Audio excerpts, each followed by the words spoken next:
cambiamos de tema y le invitamos a conocer más detalles de la importante labor que se realiza contra la corrupción en Guatemala. A continuación le presentamos una entrevista con la directora de Telediario, Elsie Sierra, y el jefe de la Fiscalía contra la Impunidad. Muy buenas noches, bienvenidos como siempre a su especial, a esta su entrevista especial aquí en Telediario con temas que son de interés a nivel nacional. Tenemos con nosotros a Juan Francisco Sandoval, es el encargado, el jefe de la Fiscalía Especial contra la Impunidad, FESI, quien ha llevado todos los casos de investigación más importantes en contra de la corrupción de los diferentes sectores en nuestro país y que ha tenido realmente un papel importante hoy en día y por supuesto en la actualidad y me imagino también en un futuro. Muy buenas noches, gracias por estar con nosotros. Gracias por la invitación. Señor Sandoval, más de 119 casos, podríamos denominarlos de alto impacto de investigación en contra de corrupción y una serie de delitos que nos ha llamado la atención y nos ha puesto a los guatemaltecos realmente en el tintero a qué pensar y darnos cuenta que la corrupción viene desde abajo, ¿verdad? Desde los niveles más bajos hasta, imagínese usted, los altos niveles que hay. ¿Cuáles han sido los casos más importantes y muy puntualmente que la FESI ha tenido realmente un logro importante para nuestro país? Bueno, la Fiscalía Especial contra la Impunidad existe desde el año 2008 y a partir del año 2008 pues ha habido una serie de casos en los cuales la Fiscalía ha logrado destapar casos no solo de corrupción, sino son casos paradigmáticos, que al final de cuentas son cuerpos ilegales incrustados en el Estado, ¿verdad? O que tengan capacidad para generar impunidad de sus acciones. Entre las distintas sentencias que se han tenido en el curso del tiempo están los casos Pavón Infiernito, el caso Portillo, tenemos también el caso Rosemer, el caso de Víctor Rivera, y a partir del año 2015 que una serie de casos vinculados de alguna manera con hechos de corrupción estatal. El caso de La Línea, los casos de Lix, Pisa, Chiquimula de medicamentos o conocido públicamente como negociantes de la salud, el caso Lavado y Política o conocido como Chico Dólar, el caso del puerto de San José, el caso de Rizo, el caso Redes, el caso del lago de Amatitlán, el caso de la terminal de contenedores Quetzal, es decir, ha sido una serie de casos y olvido algunos de los que han sido más emblemáticos en el último tiempo, perdón, pero esos son algunos de los casos más relevantes, las estructuras de Haroldo Mendoza, de Walter Obdulio Mendoza, están entre los más destacados. Nos llama mucho la atención, bueno, todas esas redes criminales, como usted decía, no solo de corrupción, ¿verdad?, sino de otro tipo estamos hablando de grupos criminales incrustados dentro de la sociedad, dentro del Estado en general. ¿Cómo podríamos evaluar entonces? Es cierto lo que a nivel latinoamericano nos están calificando a Guatemala como uno de los países más corruptos de América Latina. Bueno, eso no lo podría calificar yo porque no es el Ministerio Público quien se encarga de hacer ese tipo de mediciones. Tengo entendido que entidades como Transparencia Internacional u otro tipo de entidades que realizan ese tipo de mediciones son quienes los han indicado. Lo que sí es rescatable de que en este tiempo hemos visto cómo la propia sociedad ha percibido de que la corrupción es uno de los principales problemas que aqueja al país y eso se puede visualizar en que quizá muchos de los recursos que pudieran ser destinados a la mejora de las principales necesidades básicas de la población, lamentablemente no se pueden sostener derivado de actos de corrupción, ¿verdad?, que merma el capital estatal que debe ir dirigido a cubrir ese tipo de situaciones. Estamos viendo que aquí en este tipo de casos se ven relacionados los diferentes sectores del país, me refiero a diferentes sectores, ¿verdad?, en general.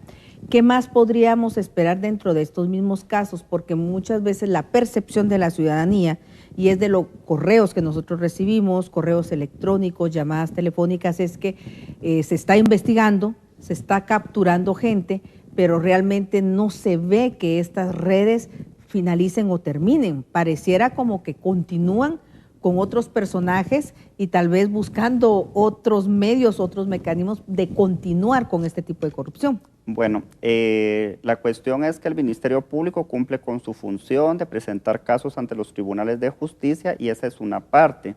La percepción que tenemos es que la corrupción parece que es una cultura.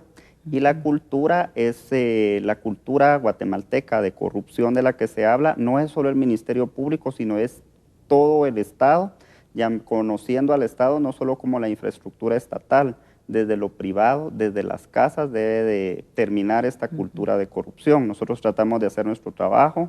Existen debilidades en instituciones como las que yo represento, ¿verdad? Así como se presentan cuestiones positivas, deben haber cuestiones negativas. Sin embargo, es importante rescatar de que por lo menos desde el Ministerio Público, con los pocos recursos con los que se cuenta, pues tratamos de hacer el trabajo que nos corresponde.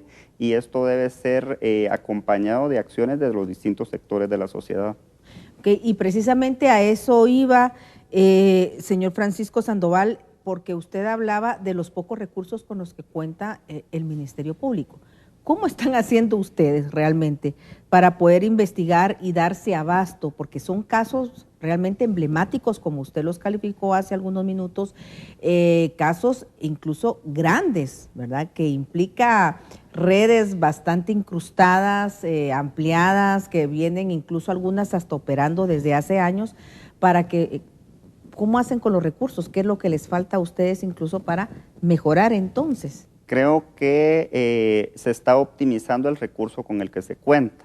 La ventaja que tiene en el caso de la FESI es que tenemos el acompañamiento de la Comisión Internacional contra la Impunidad en Guatemala.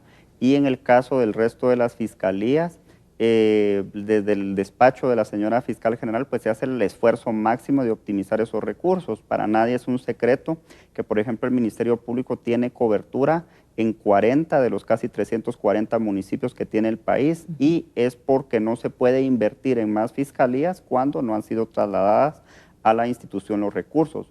No obstante, el trabajo que realiza la institución en general pues se ve reflejado en que la propia sociedad respalda el trabajo que realiza la institución. Hemos estado hablando de casos muy importantes como es la línea y como es TCQ, como usted decía, nuevamente emblemáticos, porque hemos visto a altos funcionarios representativos del Estado de Guatemala y que de alguna manera nunca se había dado en la historia de este país. En el caso de la línea, ¿tienen ustedes suficientes pruebas? Porque esa es la pregunta. ¿Hay suficientes pruebas para poder sancionar o que llegue a feliz término para los guatemaltecos este tipo de casos y que realmente monten un precedente en el país para poder juzgar a quienes ahora están siendo procesados? En el momento en que el Ministerio Público presenta como conclusión de su investigación una acusación, ello implica de que el Ministerio Público considera que existe la probabilidad de que esos hechos puedan ser demostrados en debate oral y público. Si el Ministerio Público no tuviera la perspectiva de obtener una sentencia condenatoria, no acusaría, por una parte, y por otra parte considero que contamos con los suficientes elementos de convicción que en su momento se convertirán en material probatorio para demostrar la responsabilidad de las personas acusadas. ¿Hay más personas o sectores que están participando en la línea y que podrían ir saliendo en el transcurso de las investigaciones?